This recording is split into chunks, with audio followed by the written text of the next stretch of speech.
what's up guys, Made and I'm back bringing another Pokemon VGC 15 Wi-Fi battle for you guys today. Another replay battle I had on the battle spot.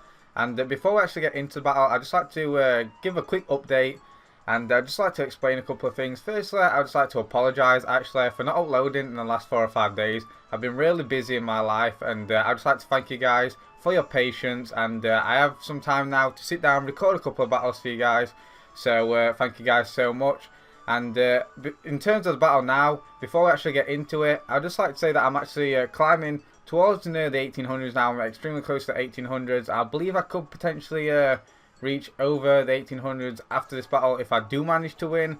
So that's why I've changed up my teams. I mentioned in previous videos, and I will quickly update you guys for those who have yet to see those videos, that like I said, I'm close to the 1800 mark, so I did want to change up team to a powerful team. A team that I know can use extremely well, and hopefully continue to ladder relatively high.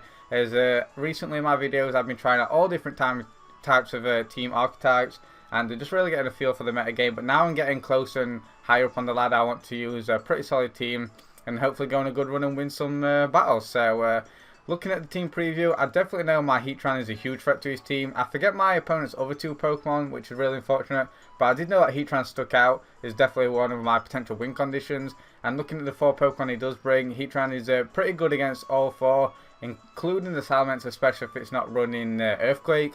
So without further ado, let's just get straight on into the battle, shall we?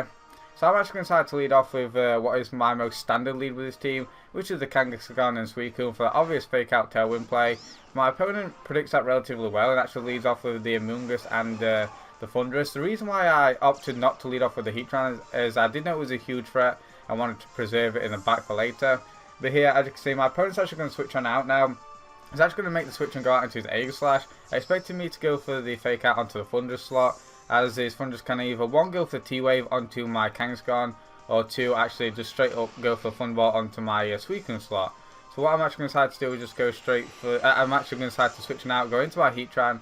The Heatran is probably the best thing I do have to take a Thunderbolt coming from the Thundurus, and I'm actually going to decide to reveal the Ice Punch here, trying to target down the Thundurus slot. And funny enough, I do actually freeze, which is hilarious, as he does have that surprise lum for them potential surprise freezers, so that works out well, I suppose. But to be fair, in hindsight, I'm not too sure if a double edge would have done more, and actually revealing the Ice Punch was a little bit premature. In all honesty, maybe I was predicting the Salamence to come in to try and fire off Intimidate. I'm not quite sure, but my opponent manages to get off a Spore with his Amoonguss, putting my Kangaskhan to sleep now. And the following turns, he is going to switch on out because, of course, he is threatened by my Heatran. Going to switch on out and go out into his Salamence now, as I actually decided to go for a sub. I expect him to switch on out and go for the King Shield with his Aegislash, but as you can see, he is just going to go for the Shadow Ball, target down my Heatran, which is nice. I suppose he didn't want me to set up sub, so that's a good play on my opponent, and he does know he can actually live a Heat Wave.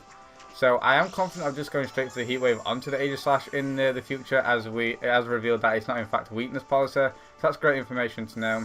So what I'm actually going to decide to do here is actually pull a switch on out and go into my Thundurus, expecting an Earthquake King Shield play potentially. And I believe I'm actually going to decide to go for the Protect with my Heatran, just to try and dodge that. As you can see, I do make the switch and go out to my Thundurus, and I do go for the Protect here. And as you can see, the following turn, the next move, my opponent actually doesn't go for the King Shield, and actually reveals he's in fact a special Salamence, double targeting my Heatran, which works out well for me, as I was able to protect that and actually get my Thundurus inside for pretty much free. So here, what I'm actually going to do is just play extremely safe. The Salamence is a huge threat, particularly now it has revealed it's in fact a special Ment. So what I'm actually going to decide to do is switch on out and go out into my Suicune. My opponent's going to make the really obvious read here. It was super obvious my Thunder Wave play, but I did just play it safe and actually just go straight for that Thunder Wave onto the Salamence slot. And my opponent's just going to go for the Shadow Ball now onto the Suicune. Not King Shield in, staying really hyper offensive with his Aegislash now. So what I'm actually going to do is pull a switch back out into my Heatran again, because I am threatened by the Thundurus my opponent has. I'm actually going to expect him to go for the King Shield this time around, as I could easily pick up a KO with a Thunderbolt. So what I'm actually going to decide to do is actually go for the Thunderbolt onto my opponent's Thundurus. I do have speed. It could have potentially been a speed type, or I could be running more speed. I'm not quite sure. However, I am more a bulky Thundurus, so I do know that he is not running max speed. So he does just go for a T-bot of his own. Does a decent chunk to my Heatran regardless, but because my left is, I'm able to heal back somewhat. So the following turn here, I'm actually going to go for the HPIs.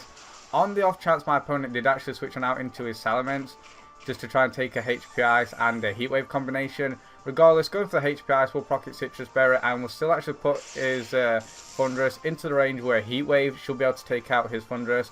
So that's exactly what I'm going to go for after he actually decides to go for a T-bot of his own onto my Thundurus, which I take relatively well. And down goes his Thundurus. I do in fact score a crit, but I'm pretty sure that did not matter.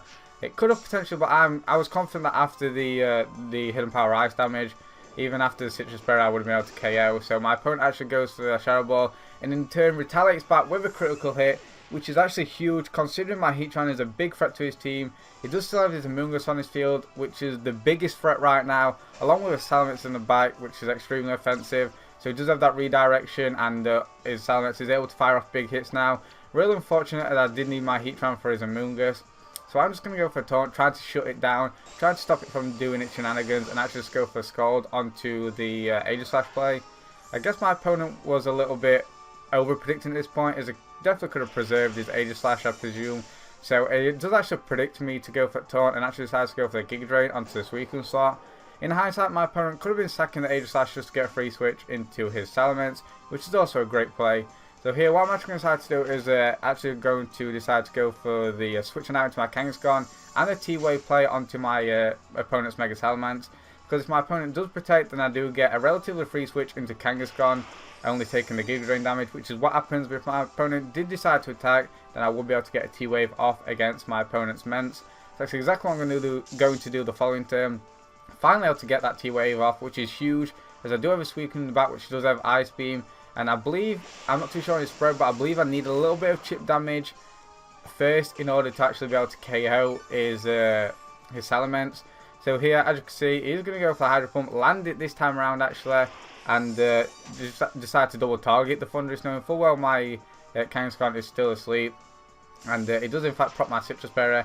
I suppose he wanted to try and take on my Thundurus as opposed to just going straight for the Hyper Voice, which would do more damage to my Kang, but I am still asleep. I have taken my guaranteed first turn of sleep, and I don't get the first turn wake, and I am able to just go for the Hidden Power Ice.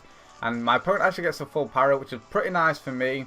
Really does help out a lot, considering, and I'm kind of hoping that I do have a 50-50 chance to wake up this following turn with my Kangaskhan. I did click the Ice Punch. It does reveal the Raise Powder, sorry, it goes for that. And I don't believe, based off that first damage, the second hit will be enough to KO, which it doesn't. I'm going to take a lot of recoil from my opponent's Rocket Helmet. However, I will be able to just pick off the Amoonguss now with the Hidden Power Rise coming from my Thundurus.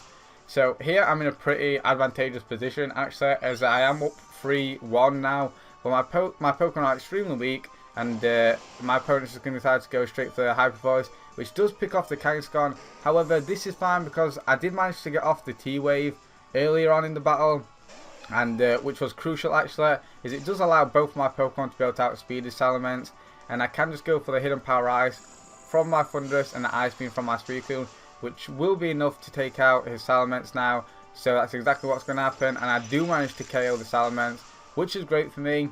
So it was a pretty good battle, and the crit definitely hurt. But in hindsight, I believe I played around his Mence and his Amoonguss pretty well. His Amoonguss definitely was one of the biggest threats once my Heatran went down. I believe the Parallax onto his Salamence could have potentially mattered depending on what he went for, as based off the HP my Thundurus was on right at the end, it could have potentially won the game had he not got that Para. Like I said, it all comes down to whether my Suicune would have been able to take it out with a Hidden Power Ice. With an Ice Beam. I do run a lot of special attack investment, but I feel as though I need a little bit of pre-damage onto the Salamence to pick up the KO. I'm not quite sure. So potentially I could have been able to take it out, but nonetheless, I hope you guys enjoyed this. A little bit of a long video, a longer battle for you guys today. That's because I did obviously want to give you a little bit of an update at the start, and of course the battle was relatively long in itself. But I hope you guys enjoyed this anyway. If you did, be sure to leave a like, comment down below, and of course subscribe for more. Thank you guys so much for watching, and I'll see you guys next time.